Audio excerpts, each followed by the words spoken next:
nosaltres actualment tenim una xarxa de 9 habitatges en diferents municipis, a Barcelona, a l'Hospitalet i a Terrassa.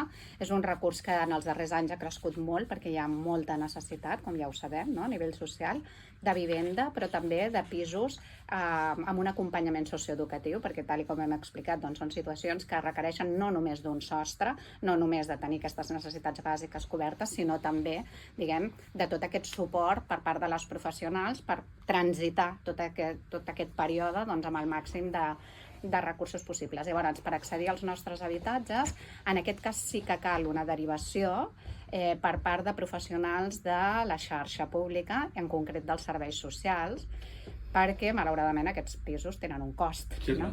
Llavors, com que estem parlant de persones que no tenen, la majoria d'elles no tenen ingressos, doncs diguem que, malgrat tenen subvenció pública, i una subvenció prou important, però també tenen un cost molt elevat. No? Llavors hi ha com un copagament que assumeixen normalment doncs, els equips de treball social dels diferents municipis.